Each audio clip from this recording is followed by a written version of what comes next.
Imagjinoni të zgjoheni në mes të natës. Dhoma është e qetë, por brenda jush përhapet një ndjenjë, një përzierje boshllëku dhe peshe.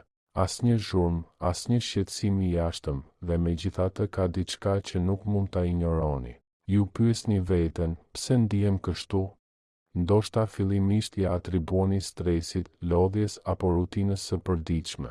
Por nëse do të ishte vetëm kaq, përse ndihet kaq thellë, thuaj se sikur një pjesë e padukshme e juaja është ende e ngecur diku tjetër, ndoshta përgjigja nuk qëndron tek ajo që është tani, por tek ajo që keni ndarë me të tjerët. Dhe nuk bëhet fjalë vetëm për gjërat e dukshme, por për diçka më të thellë, energjinë. Psikologu i njohur zviceran, Carl Jung, ka thënë, ajo që nuk e bëjmë të vetëdijshme, na shfaqet nga jashtë si fat. Dhe askund nuk është më e vërtet kjo se sa në intimitetin mes dy njerëzve. Sepse kur i dorëzoheni dikujt në një nivel fizik, nuk është vetëm trupi juaj që ndani. Trupi është vetëm dera, ajo që ndodh pas saj është e padukshme për shumicën. Dhe pikërisht këtë do të shqyrtojmë sot. Çfarë ndodh në nivel energjetik kur jemi intim me dikë? Përgjigja në pamje të parë duket e thjeshtë. Ne mësojmë se seksi është thjesht një akt fizik, një moment kënaqësie që vjen dhe shkon. Por a është vërtet kaq? Apo çdo takim lëgjurm brenda nesh, duke ndikuar ndjenjat, mendimet dhe madje edhe sjelljen tonë, shpesh pa e kuptuar fare? Shkenca mund të na tregojë shumë për hormonët si dopamina dhe oksitocina, për ndërveprimin mes dëshirës dhe lidhjes, por Jung na sfidon të shohim më thellë. Për të, intimiteti është më shumë se sa thjesht kimi, është një shkëmbim energjish, një lidhje që shkon përtej vetdijes. Është një prekje jo vetëm në nivel fizik, por edhe emocional dhe të pavetdijshëm. A keni ndjerë ndonjëherë një lidhje të thellë me dikë që nuk është zhdukur plotësisht, edhe shumë kohë pas përfundimit të marrëdhënies? Një aromë, një kujtim, një ndjenjë që shfaqet papritur në momente të papritura? Kjo nuk është rastësi, sepse kur lidhemi me dikë, ndodh diçka më shumë se sa ajo që ne vetëdijshëm perceptojmë. Energjia jon përzihet me atë të tjetrit dhe ky shkëmbim nuk përfundon thjesht sapo kontakti fizik të ketë marrë fund. Dhe këtu fillon një aspekt që shumë njerëz nuk duan ta pranojnë. Kjo lidhje e pavetëdijshme mund të na forcojë, por edhe të na dobësojë. Nga jashtë mund të duket si një përvojë e bukur, por çfarë ndodh nëse përmes këtij shkëmbimi marrim energji që nuk na përkasin? Jung flet për të pavetëdijshmen kolektive, një rrjet i padukshëm, ku të gjitha kujtimet, frikërat dhe përvojat tona ndërlidhen me njëra tjetrën. Kur prekim dikë në mënyrë intime, nuk prekim vetëm trupin e tij, por edhe të shkuarën e tij, frikërat, plagët e pashëruara. Dhe ndonjëherë marrim më shumë prej tyre se sa do të donim.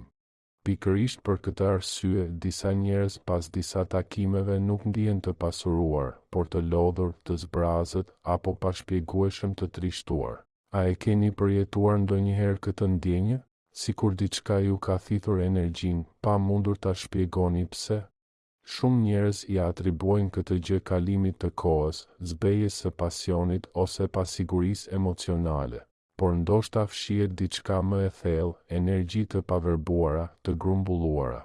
Nëse e përjetojmë intimitetin pa vetdije, rrezikojmë të marrim brenda nesh gjëra që nuk janë tona, dhe pasojat mund të na ndjekin për një kohë të gjallë.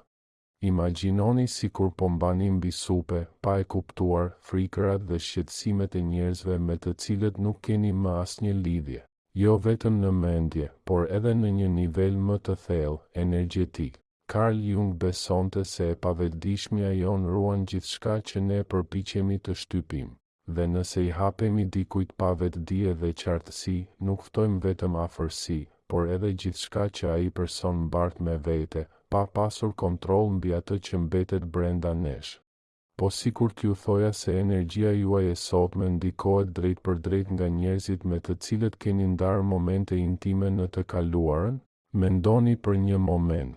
A jeni ndjerë ndonjëherë mendërisht të raskapitur, emocionalisht të paqëndrueshëm apo të ngarkuar në një mënyrë të pashpjegueshme, sikur nuk jeni plotësisht vetvetja? Ndoshta arsyeja nuk qëndron në të tashmen, por në gjurmët që keni lënë tek të tjerët, ose në fragmentet e vetes suaj që kanë mbetur diku pas. Kjo mund të tingëllojë shqetësuese në fillim, sepse nëse shkëmbimi i energjisë mund të na ndikojë në mënyrë të pavetëdijshme, si mund ta mbrojmë veten pa u mbyllur? Përgjigjja nuk është të shmangim intimitetin, por ta jetojmë atë me vetëdije. Çdo takim është një shkëmbim energjetik që ose na forcon, ose na dobëson. Shumë tradita shpirtërore e shohin energjinë seksuale si një nga më të fuqishmet, ajo jo vetëm që krijon jetë, por ndikon edhe në stabilitetin ton emocional, në mënyrën si mendojmë dhe madje në rrethanat tona të jashtme. Por çfarë ndodh kur kjo energji humbet në marrëdhënie sipërfaqësore apo në lidhje që nuk janë të vërteta për ne? Ajo nuk zhduket thjesht, lëgjurm. Mund të na lodh, të na bëjë të ngjecim, ose të krijojë një shqetësim të brendshëm që nuk mund ta shpjegojmë. Por si ta kuptoni nëse një marrëdhënie ju ka dhënë apo ju ka marrë energji? Përgjigjja është e thjeshtë, trupi juaj e di. Nëse pas një afërsie ndiheni të qetë, të fortë dhe të ekuilibruar, shkëmbimi ka qenë harmonik. Por nëse ndiheni të zbrazët, të shqetësuar apo të rënduar pa ndonjë arsye të qartë, mund të ndodhë që diçka ju është marrë, një lloj gjurme e padukshme ka mbetur brenda jush. Jung thoshte, derisa ta bëni të pavetëdijshmen të vetëdijshme, ajo do të drejtojë jetën tuaj dhe ju do ta quani fat. Dhe pikërisht kjo ndodh kur përsërisim modele të pavetëdijshme në intimitet. Ne mendojmë se është rastësi apo fat i keq, por në të vërtetë jemi të bllokuar në një dinamikë që nuk e kuptojmë plotësisht. Por këtu qëndron edhe mundësia më e madhe, nëse filloni t'i qaseni intimitetit me vetëdije, gjithçka ndryshon. Mësoni të ruani energjinë tuaj në vend që ta ndani pavetëdijshëm me njerëz që nuk ju bëjnë mirë. Filloni të dalloni kush me të vërtet përputhet me ju dhe kush thjesht mbush një boshllëk të përkohshëm. Dhe më e rëndësishmja, riktheni pjesët e humbura të vetes suaj që kanë mbetur diku në të kaluarën. Sepse e vërteta është kjo, intimiteti i pavetëdijshëm mund të na coptojë nga brenda, ndërsa intimiteti i vetëdijshëm mund të bëhet një nga format më të thella të shërimit. Çfarë do të zgjidhni ju? Nëse keni arritur deri këtu, procesi tashmë ka filluar. Por ajo që vjen më pas mund të ndryshojë përgjithmonë mënyrën se si e shihni intimitetin. A jeni gati? Në minutat në vijim do të eksplorojmë së bashku se si ky shkëmbim energjetik nuk ndikon vetëm në botën tuaj emocionale, por edhe në jetën tuaj të jashtme dhe të ardhmen tuaj. Sepse shpesh qelësi i pyetjeve të pasgjidhura gjendet tek ajo që është e padukshme. A jeni zgjuar ndonjëherë duke ndier një lodhje të pashpjegueshme, edhe pse keni fjetur mjaftueshëm? Trupi juaj ishte aty, por shpirti juaj dukej sikur kishte mbetur diku tjetër. Ndoshta keni parë veten në pasqyrë dhe keni vënë re diçka më shumë se sa thjesht lodhje, një raskapitje emocionale, sikur një pjesë e juaja nuk ishte më aty. Mendoni tani, a ka një lidhje mes asaj që ndjeni sot dhe njerëzve me të cilët keni ndarë intimitet në të kaluarën? Carl Jung thoshte se ajo që nuk arrijmë ta përpunojmë brenda vetes, përfundon duke na kontrolluar. Në intimitet, ajo që nuk e shohim mund të na manipulojë, pa e kuptuar fare. Sepse ndërsa besojmë se seksi është thjesht diçka fizike, një kënaqësi kalimtare apo një nevojë biologjike, në të vërtetë çdo lidhje intime është një shkëmbim i fuqishëm energjetik. Problemi lind kur ky shkëmbim ndodh pa vetëdije. Atëherë, pa e kuptuar, fillojmë të humbasim pjesë të vetes. Imagjinoni për një moment një grua 45 vjeçare. Ajo ka pasur disa marrëdhënie, disa të thella, disa kalimtare. Ajo kujton netët kur mendonte se po jetonte një përrallë dhe të tjera kur pas tyre ndihej bosh. Për vite me radhë, besonte se këto ndjenja ishin normale, pjesë e jetës, por tani ndihet e bllokuar. Karriera e saj nuk po ecën përpara, vendimet e saj janë të paqarta, dhe madje edhe dëshira e saj për të ndryshuar duket sikur është zbehur. Nuk ka rëndësi sa herë përpiqet të fillojë nga e para, diçka duket se e tërheq gjithmonë pas. Ajo nuk e di dhe shumica prej nesh nuk e din se kjo mund të jetë për shkak të energjisë së fragmentuar që ka mbetur në çdo marrëdhënie të saj. Jo vetëm tek ato të mëdha e të rëndësishme, por edhe tek takimet që dukeshin të parëndësishme, sepse në thelb asnjë lidhje intime nuk është e parëndësishme. Çdo person me të cilin kemi pasur kontakt ka lënë diçka brenda nesh dhe ka marrë diçka prej nesh. Fragmente energjetike, trauma të papërpunuara, emocione të shtypura. Mund të pyesni, por si është e mundur kjo, nëse e kaluara tashmë ka kaluar? Këtu na mëson Jung diçka thelbësore, e pavetëdijshmja nuk njeh kohë. Për të, ajo që ka ndodhur 5, 10 apo 20 vjet më parë, mund të jetë ende e gjallë dhe të ndikojë fshehurazi ndjenjat tuaja, vendimet tuaja dhe madje edhe shëndetin tuaj. Le të kthehemi tek gruaja 45 vjeçare. Një nga marrëdhëniet e saj më të paharrueshme ishte ajo me një burr që aso kohë i dukej partneri ideal. Ata kishin një kimi të fortë, biseda të gjata dhe ëndra të përbashkëta. Por ajo që nuk e shihte ishte ana e tij e errët, trauma familjare, një e kaluar e mbushur me braktisje dhe frikëra të pazgjidhura. Të gjitha këto ishin të pranishme, por të fshehura pas romantizmit dhe ndjenjave.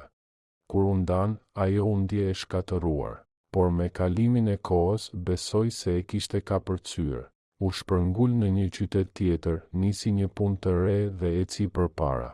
Të paktën, kështu mendonte. Por gjatë viteve, në momentet e qetësisë, kujtimet e tij vazhdonin të riktheheshin. Jo ato të bukurat, por një ndjenjë boshllëku, diçka që nuk arriti ta mbushte më kurrë. Edhe në lidhjet e reja, filloi të kishte vështirësi për të besuar. Dhe pa e kuptuar, ajo mbante ende plagët emocionale të tij, sikur të ishin të saj. Për disa, kjo mund të duket e tepruar, por nëse e keni ndjerë ndonjëherë diçka të ngjashme, e dini që është reale, sepse intimiteti krijon lidhje të padukshme. Nuk po flasim për një lidhje fizike, por për një lidhje energjetike. Kur dy njerëz bashkohen në këtë nivel, shqetësimet dhe emocionet e tyre ngatërohen me njëri tjetrin. Nëse njëri prej tyre mbart trishtim, frikë apo trauma të pashëruara, këto mund t'i kalojnë në mënyrë të heshtur tek tjetri. Kjo nuk do të thotë se do të ndjeni të njëjtin dhimbje si ai person, por mund të ndodhë që një pjesë e saj të mbetet brenda jush, si një jehon që vazhdon të ndihet thellë në shpirtin tuaj. Mendoni tani për të gjitha lidhjet që keni pasur, pa qenë të vetëdijshëm për atë që keni shkëmbyer energjetikisht. Mendoni për momentet kur keni kërkuar dikë tjetër vetëm për të mbushur boshllëkun e një ndarjeje të fundit, për të shmangur vetmin ose për të lehtësuar presionin e përditshmërisë. Jung na paralajmëroi për ciklet e pavetëdijshme, ato modele që përsëriten sepse kur nuk i kemi sjellë në sipërfaqe. Sa herë jeni lidhur me dikë duke besuar se do të ishte ndryshe, por në fund gjithçka ka përfunduar njësoj. Ky është cikli i padukshëm, dhe ky cikël nuk ndikon vetëm në botën tuaj emocionale.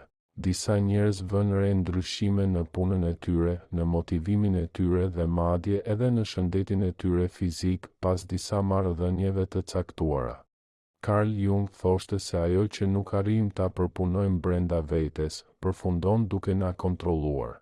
Në intimitet, ajo që nuk e shohim mund të na manipulojë pa e kuptuar fare, sepse ndërsa besojmë se seksi është thjesht diçka fizike, një kënaqësi kalimtare apo një nevojë biologjike, në të vërtetë çdo lidhje intime është një shkëmbim i fuqishëm energjetik. Problemi lind kur ky shkëmbim ndodh pa vetëdije. Atëherë, pa e kuptuar, fillojmë të humbasim pjesë të vetes. Le të imagjinojmë tani një burr 50 vjeçar. Ai ka ndërtuar një karrierë të qëndrueshme, por vitet e fundit është ndjerë gjithnjë e më i pamotivuar. Projektet që dikur i përfundonte me lehtësi, tani duket sikur nuk po ecin përpara. Mendja e tij është e shpërqendruar dhe ai ka ndjesinë se ka humbur shkëndijën që dikur e udhëhiqte. Nëse dikush e pyet se çfarë ka ndryshuar, ai mund të përmend stresin, moshën dhe lodhjen. Por nëse ndalet dhe reflekton, mund të kuptoj se gjithçka filloi pas një marrëdhënieje të trazuar, plot me ndarje dhe rikthime. kjo marrëdhënie e ka shtëruar emocionalisht, por ai ka vazhduar përpara pa e përpunuar kur atë që kishte përjetuar. Ajo që nuk e kupton është se energjia e tij jetësore është shuar gradualisht, sikur një pjesë e saj ka mbetur e bllokuar në këtë lidhje. Në shumë tradita të lashta, energjia seksuale konsiderohet e shenjtë, sepse është forca krijuese e jetës. Kur kjo energji ndahet me vetdije, ajo mund të ushqejë dhe të zgjerohet. Por kur shpërdorohet në marrëdhënie sipërfaqësore ose të çekuilibruara, ajo mund të bëhet burim i raskapitjes. Nuk është çudi që disa njerëz ndihen sikur kanë humbur një pjesë të vetes pas disa marrëdhënieve pa ndonjë qëllim të qartë. Dhe këtu qëndron një nga të vërtetat më të vështira për t'u pranuar, intimiteti i pavetdijshëm jo vetëm që na shtëron, por gjithashtu mund të na mbajë të bllokuar në modele sjelljeje që përsëriten vazhdimisht. A keni vënë re ndonjëherë se disa njerëz tërheqin vazhdimisht të njëjtin lloj partneri, sikur të jenë të ngecur në një cikël që nuk mbaron kurrë? Kjo nuk është rastësi, por përsëritja e një modeli energjetik.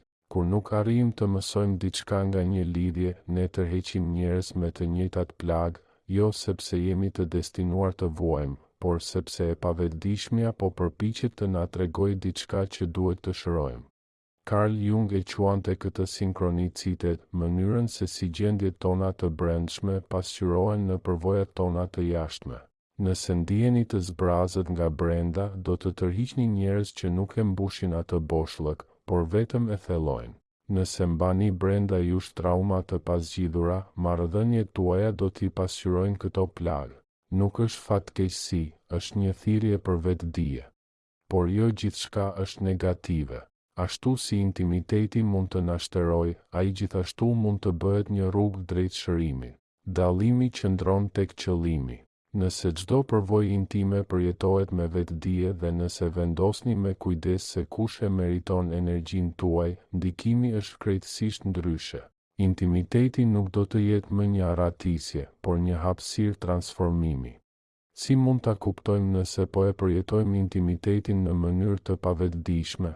Kushtojini vëmendje shenjave, lodhje emocionale e vazhdueshme, vështirësi në përqendrim, përsëritje e modeleve të njëjta në marrëdhënie dhe një ndjenjë e thellë e ngecjes në të kaluarën. Nëse e gjeni veten në këto përshkrime, ndoshta është koha të shikoni brenda vetes dhe të pyesni, çfarë po mbaj brenda meje që nuk më përket? Dhe nuk bëhet fjalë për të fajsuar njerëzit me të cilët kemi pasur marrëdhënie. Çdo lidhje ka një qëllim, madje edhe ato të dhimbshme. Por ajo që mund të bëni është të vendosni se çfarë e meriton të qëndrojë me ju dhe çfarë duhet të lihet pas. Sepse në fund, energjia juaj është pasuria juaj më e vlefshme, dhe të mësoni ta mbroni atë është një akt i vërtet dashurie për veten. Në minutat në vijim do të shqyrtojmë së bashku se si mund të riktheni fragmentet e energjisë që keni lënë pas dhe si përjetimi i vetdijshëm i intimitetit mund të lirojë fusha të jetës suaj që sot ndihen të bllokuara. Përgatituni, sepse ajo që vjen nuk është thjesht një reflektim, është një ftesë për transformim. Imagjinoni se ktheheni në shtëpi pas një takimi intim. Dhoma është e errët, por mendja juaj është e trazuar. Mbyllni sytë dhe prisni që gjumit ju mbuloj, por në vend të qetësisë, ndjeni një stuj mendimesh të shpërndara. Kujtime nga e kaluara dalin pa pritur në sipërfaqe. Skena që mendonit se i kishit harruar shfaqen si fantazma të njohura dhe një ndjenjë shqetësimi mbështjell trupin tuaj. Nuk është dhimbje, por nuk është as paqe. Është sikur një pjesë e juaja ende ka mbetur atje, në atë përjetim që sapo keni pasur. Sikur diçka nuk është mbyllur. Pse? Sepse qëllimi me të cilin hyni në atë lidhje përcakton ndikimin që ajo do të ketë në energjinë tuaj, në mendjen tuaj dhe madje edhe në drejtimin e jetës suaj. Carl Jung thoshte se asgjë që ndodh jashtë nesh nuk është e ndarë nga ajo që ndodh brenda nesh. Çdo zgjedhje, çdo përvojë, çdo lidhje na tregon diçka për veten tonë, shpesh për diçka që nuk kemi guxuar ta shohim. Dhe intimiteti është pasqyra më e fuqishme e kësaj të vërtetë. Mendoni për një moment sa herë keni kërkuar intimitet paqen plotësisht të vetëdijshëm për atë që po kërkonit në të vërtetë. Ndoshta ishte ngushëllim, një arratisje e përkohshme, një përpjekje për të shmangur vetmin. Por a e keni pyetur ndonjëherë veten nëse pas kësaj kërkimi fshihej një nevojë e thellë, me të cilën nuk donit të përballeshit? Nëse po, nuk jeni të vetëm. Shumë njerëz përfundojnë në cikle të intimitetit bosh, duke besuar se lidhja fizike do të mbushë boshllëkun emocional. Problemi është se efekti shpesh është i kundërt. Mungesa e një qëllimi të qartë mund ta kthejë një përvojë që duhej të ishte ushqyese në diçka që vetëm shtëron energjinë tuaj. Ajo që shumë nuk e kuptojnë është se kjo nuk ndodh sepse tjetri është i dëmshëm, ose sepse marrëdhënia ishte e destinuar të dështonte. Kjo ndodh sepse kur një lidhje ndodh pa vetëdije, shkëmbimi bëhet i çekuilibruar. Imagjinoni të hapni një rubinet pa patur një enë për të mbledhur ujin, ai rrjedh pa drejtim dhe humbet. Pikërisht kjo ndodh me energjinë tuaj kur përjetoni intimitet pa vetëdije. A keni menduar ndonjëherë pas një lidhjeje, pse ndjej sikur kam humbur një pjesë të vetes? Apo a keni pyetur ndonjëherë veten pse disa njerëz vazhdojnë të shfaqen në mendimet dhe ëndrat tuaja, edhe pas muajsh apo vitesh, sikur nuk keni arritur kur të çliroheni plotësisht prej tyre? Lini përvojën tuaj në komentet tuaja, ndoshta nuk jeni i vetmi. Shumë njerëz e kuptojnë me habi se kjo nuk lidhet me kohëzgjatjen e një lidhjeje, por me thellësinë e shkëmbimit energjetik. Sa më pak i vetëdijshëm të jetë takimi, aq më e madhe është mundësia që të mbani me vete fragmente që nuk ju përkasin. Por çfarë është saktësisht kjo qëllim, për të cilën po flasim kaq shumë? Qëllimi nuk është thjesht të vendosni me kë lidheni, por pse lidheni me të. Ai sjell vetëdijen në dëshirën tuaj. Do të thotë të kuptoni se ndonse dëshira fizike është e natyrshme, ajo nuk mund të jetë e vetmja forcë drejtuese pas zgjedhjeve tuaja intime. Dëshira në vetvete është e përkohshme, ajo venitet sapo momenti kalon, por qëllimi është ai që mbetet. Imagjinoni një person që lidhet me dikë jo vetëm për shkak të tërheqjes fizike, por sepse sheh një hapësirë për rritje të ndërsjellë, një shkëmbim të vërtetë dhe respekt të ndërsjellë. Qëllimi krijon kufi të padukshëm, por të fuqishëm. Kur shkoni në një takim dhe e dini çfarë doni dhe, akoma më e rëndësishmja, e dini çfarë nuk doni, ndodh diçka magjike. Filloni të vini re energjitë e imëta të tjetrit. E ndjeni nëse ai person është emocionalisht i hapur apo i mbyllur, nëse mban brenda vetes dhimbje që nuk dëshiron t'i ndaj, apo nëse është gati për një shkëmbim të vërtetë dhe të ndershëm. Dhe këtu vjen surpriza e madhe, qëllimi jo vetëm që ju mbron, por edhe forcon efektin pozitiv të intimitetit. Marrëdhëniet e jetuara me vetëdije mund t'ju japin energji të reja, të çlirojnë krijimtarinë tuaj dhe madje të përmirësojnë qartësinë tuaj mendore.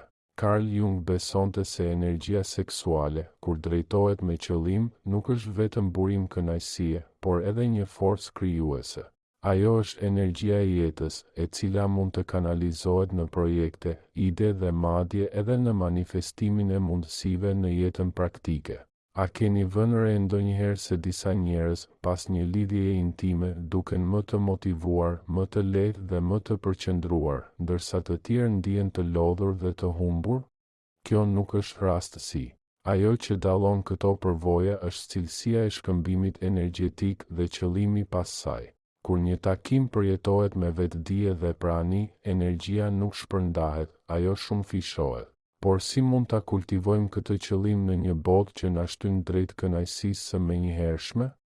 Ne jetojmë në një epokë ku gjithçka ndodh shpejt, ku lidhjet janë të lehta për t'u gjetur dhe ku kënaqësia e momentit vendoset mbi kuptimin më të thellë.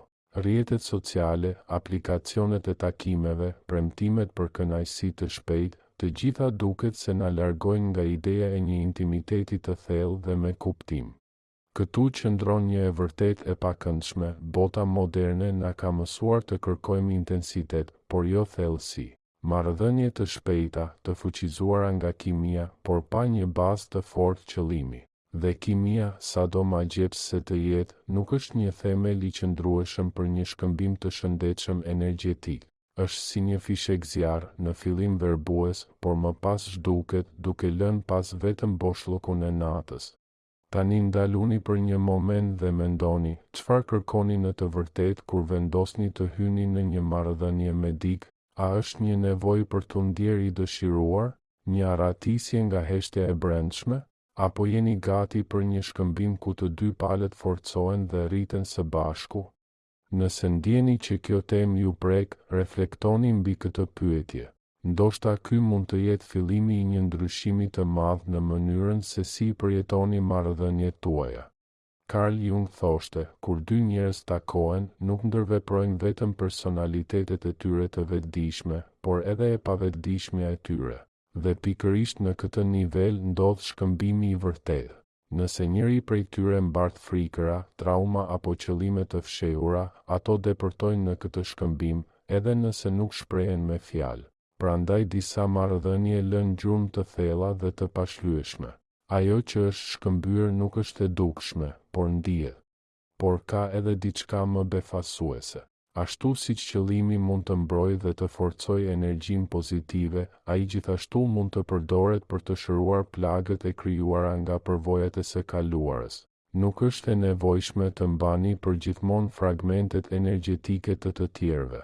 Kur sillni vetëdije dhe qëllim në të tashmen, mund të ripërcaktoni përvojat tuaja dhe të riktheni pjesë të vetes që kanë mbetur të ngecura në të kaluarën.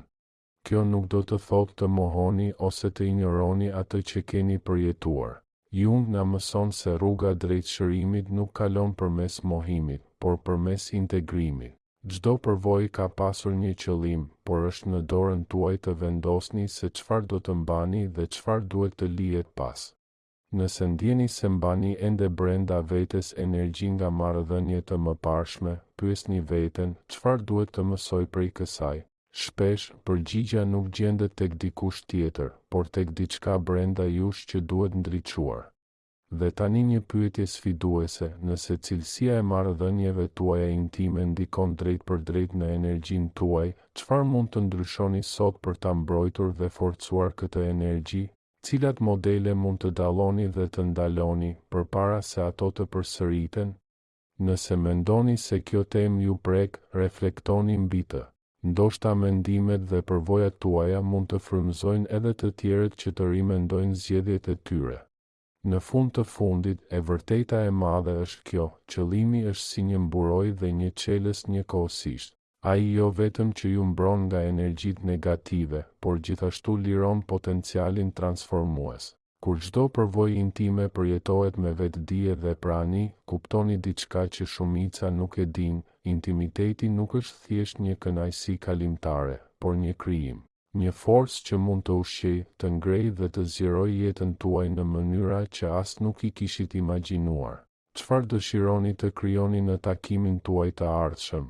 Sepse, në thelb, çdo shkëmbim është një akt krijimi. A keni hyrë ndonjëherë në një dhomë të shtëpisë suaj dhe të ndjeni një peshë nga e kaluara, një ngarkesë që nuk duhet të jetë më pjesë e juaja? Si një hije e padukshme që ecën pranë jush, e heshtur, por gjithmonë aty? Ndoshta nuk ka një fytyrë të caktuar, por është ai ndjenjë se diçka nuk është në vendin e vet. Sikur një pjesë e juaja të jetë fragmentuar, e shpërndar mes përvojave dhe njerëzve që duhet të kishit lënë pas. Dhe megjithatë, ata mbeten ende aty. Carl Jung thoshte se e pavetëdijshmja përmban gjithçka që nuk kemi përballuar ende. Dhe kur intimiteti përjetohet pa vetëdije, ai mund të bëhet një nga mënyrat më të shpejta për të fragmentuar energjinë tonë dhe për ta lënë atë të mbërthyer tek njerëzit dhe momentet e së kaluarës. Nëse ndonjëherë jeni ndier emocionalisht të lodhur pa ndonjë arsye të qartë, kjo mund të jetë një shenjë se një pjesë e energjisë suaj është ende e shpërndar në lidhje të pambarura, që brenda jush nuk janë mbyllur plotësisht. Le të marrim historinë e Paulos, një burr i 54 vjeçar. Ai ka një karrierë të qëndrueshme, një familje dhe, nga jashtë, duket sikur ka një jetë të suksesshme. Por muajt e fundit, Paulo ndjen një lodhje të pashpjegueshme. Ai tërhiqet nga aktivitetet që dikur I jepnin gëzim, shmang bisedat e thella dhe netëve nuk gjen gjumë të qetë, pasi mendimet e rastësishme e shqetësojnë. Ndonjëherë I vjen në mendje një person me të cilin ka pasur një lidhje shumë vite më parë, një lidhje që mendonte se e kishte kaluar, por ai ka kaluar vërtet. Një natë veçanërisht të vështirë, ai vendos të bëjë diçka ndryshe, ndalon dhe reflekton. Ai pyet veten, pse ajo ende shfaqet në mendimet e mia? A nuk duhej të kishte përfunduar gjithçka kur marrëdhënia mbaroi? Kjo është një pyetje që shumë njerëz ia bëjnë vetes. Dhe sipas Jungut, përgjigjja qëndron në faktin se përfundimi fizik I një lidhjeje nuk do të thotë se edhe lidhja energjetike ka përfunduar. A keni menduar ndonjëherë sa njerëz ende mund të jenë të lidhur energjikisht me ju? Mendoni për marrëdhëniet që kanë mbaruar pa pritur, për përvojat ku jeni ndjerë të pambrojtur, ose për situatat ku keni dhënë më shumë se sa keni marrë. Çdo moment I tillë mund të ketë lënë pas një fragment të energjisë suaj, të ngecur në të kaluarën. Është sikur pjesë të vogla të vetes suaj të jenë shpërndarë në drejtime të ndryshme, duke konsumuar ngadalë vitalitetin tuaj, pa e kuptuar fare. Studimet moderne të psikologjisë energjetike tregojnë se emocionet e pasgjidhura mund të kenë ndikim të vërtet fizik. Studiuesit e Institutit Heartmath zbuluan se zemra nuk është vetëm një pompë gjaku, por edhe një depo e kujtimeve emocionale. Kur këto kujtime nuk përpunohen, ato mund të krijojnë stres kronik, të dobësojnë sistemin imunitar dhe madje të shkaktojnë bllokime mendore.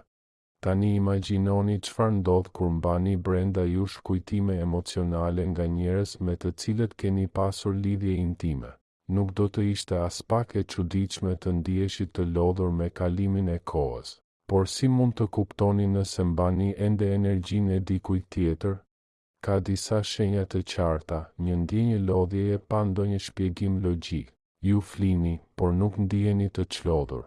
Mendja juaj është e rënduar, edhe nëse nuk keni ndonjë detyrë urgjente për të kryer.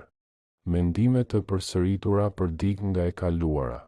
Nuk ka nevojë të ndodhin çdo ditë, por kur shfaqen, ju lën me një ndjenjë shqetësimi dhe mungese qetësie. Një ndjenjë bllokimi në disa fusha të jetës tuaj. Ndoshta ndjeni se karriera juaj nuk po ecën përpara, ose marrëdhëniet tuaja aktuale nuk janë aq të thella sa duhet të jenë. Nëse e njihni veten në ndonjërin nga këto shenja, mund të jetë koha të ndaloni dhe të pyesni, cilat pjesë të vetes sime janë ende të mbërthyera në të kaluarën? Paulo kishte injoruar këto shenja për muaj të tërë, por më në fund vendosi të kërkonte përgjigje.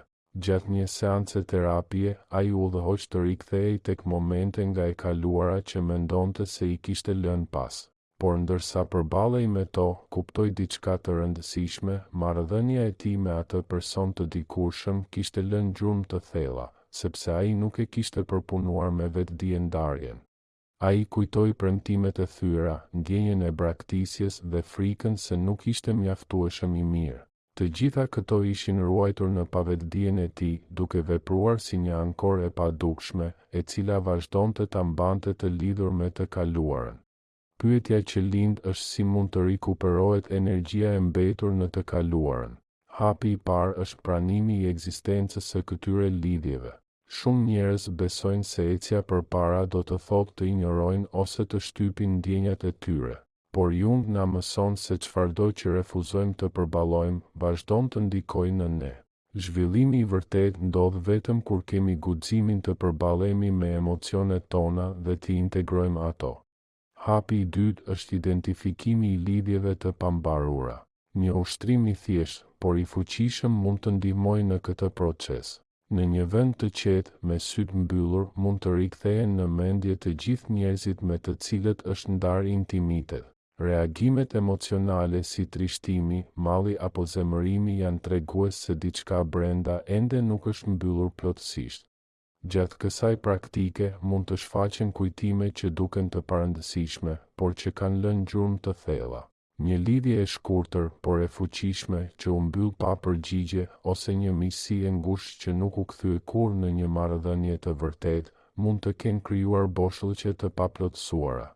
Pasi këto lidhje të identifikohen, vjen procesi i lirimit të energjisë së bllokuar. Jung besonte se energjia ndjek vetdijen tonë. Kjo do të thotë se nuk është e nevojshme të ballafaqohemi drejt për drejt me një person nga e kaluara për të çliruar atë lidhje. Një metodë efektive është të shkruhet një letër ku shprehet gjithçka që mbahet brenda dhe më pas ajo të digjet si simbol i çlirimit. Nuk bëhet fjalë për t'i dërguar një mesazh atij personi apo për të rikthyer diçka të humbur, por për të ndalur rrjedhën e energjisë që ende është e lidhur me atë marrëdhënie. Pasi ky hap të realizohet, është e rëndësishme të rivendoset ekuilibri i brendshëm. Praktika si meditimi, frymëmarrja e thellë dhe ecjet në natyrë ndihmojnë në rikthimin e një gjendjeje të balancuar. Nëse ky proces ndihet i nevojshëm, është një shenjë se diçka nga kjo temë ka rezonuar. Vetë fakti që po mendohen këto çështje tregon një gatishmëri për të jetuar me më shumë vetdije. Marrëdhëniet, qoftë të kaluara apo të tashme, nuk janë thjesht ngjarje të izoluara, por shkëmbime energjie që lën ndikime të thella në pavetdijen tonë. Nëse nuk shqyrtohen këto lidhje, rrezikohet të përsëriten të njëjtat modele që sjellin lodhje emocionale, mendore dhe fizike. Por nëse intimiteti shihet si një shkëmbim i vetëdijshëm, mund të krijohet një formë e re e lirisë së brendshme. Udhëtimi drejt një intimiteti më të ndërgjegjshëm nuk është i lehtë, por është transformues. Ai fillon me vendosmërinë për t'u përballur me veten me sinqeritet, për të njohur frikërat, emocionet e pazgjidhura dhe lidhjet që ende mbajnë të lidhur me të kaluarën. Vetëm nëpërmjet këtij integrimi të vetëdijshëm mund të rimerren pjesët e shpërndara të vetes dhe të krijohen lidhje të reja që nuk shterojnë energjinë, por e forcojnë atë. Energjia është pasuria më e çmuar që kemi. Mbrojtja dhe përdorimi i saj me ndërgjegje nuk është vetëm një akt vetkujdesi, por një mënyrë për të ngritur jo vetëm veten, por edhe marrëdhëniet në një nivel më të lartë.